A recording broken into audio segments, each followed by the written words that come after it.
I think one of the best ways to explain digital evidence is to put boots on it and make it work. And how do we do that? We do that with case examples. So let's see how we can utilize digital forensics and evidence coming from cell phones to better understand what happened between a collision between an 18-wheeler and a passenger vehicle. In this case example, my team and I were retained by the attorneys representing the trucking company. On the plaintiff's side, they had an expert as well. And what we're going to talk about is the evidence that plaintiff used to make two claims. One, that the driver was distracted at the time of the incident and leading up to it.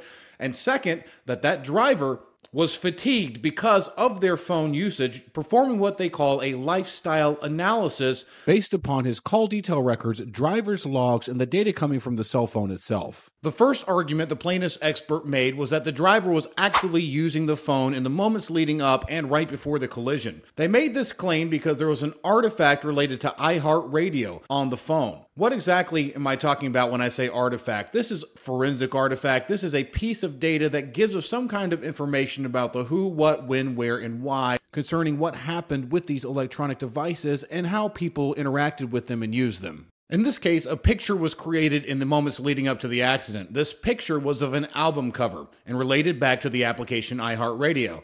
Now, if you've used an application like iHeartRadio, Spotify Music, Apple Music, or the rest, I'm going to ask you a question. What happens when the song changes from one artist to another in your playlist? Did you have to actively select from one song to another to make it advance, or did it do it automatically? Well, that was a critically important question to answer in this case because the plaintiff's expert was claiming that for the artist to change from one to another, that picture to change, it had to have been intentional user activity, literally somebody opening the application and selecting from one artist to another with your finger. So how did we address that particular claim? Well, first we examined the cell phone and the extracted data from it, and we didn't see any indication that this had to have been a person actually doing it. It could have been an automated process based upon how the application works, simply advancing from one song to another in a playlist. But we went an additional step further. What we did was we bought the same exact phone, make and model, installed the same application version and the rest of iHeartRadio, downloaded songs onto it, built a playlist and the rest, and tested to see what would happen so we could recreate the scenario. In doing so, we confirmed with 100% certainty that this particular action, based on the artifacts like we talked about, was actually an automated function by the app and had nothing to do with user activity at all. The plaintiff's expert had one more argument to make, and instead of it being about the seconds leading up to the accident, it became about the weeks leading up to it.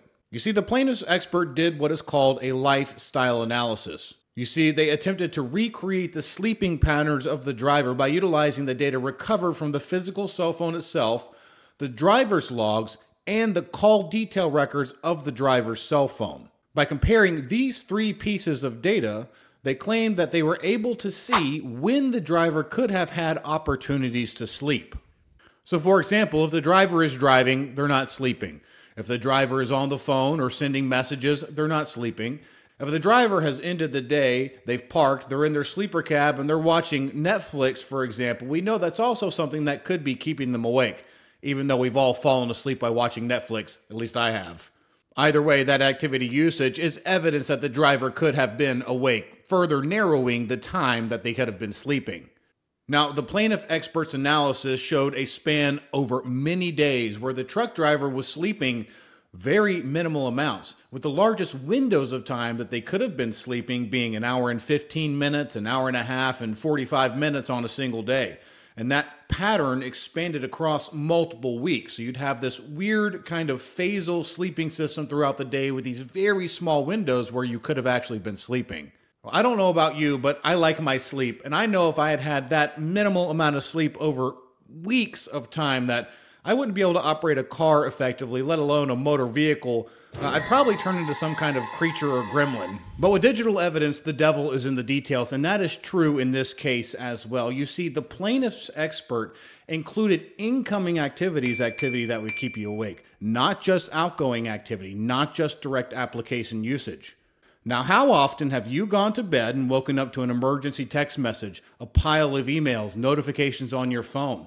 Did you have to interact with those directly? No. Those happened while you were not actively engaged with the device. So in this case, when you take all those out, when you remove all that activity, that's incoming activity and activity that can happen passively on a phone that you do not have to engage with, the sleep schedule for the driver was completely normal, completely acceptable. So at the end of the day, in this case, it was an excellent outcome for the defense because the plaintiff's expert was unable to prove distraction leading up to the time and was unable to prove that the driver had any kind of disruptive sleep patterns at all.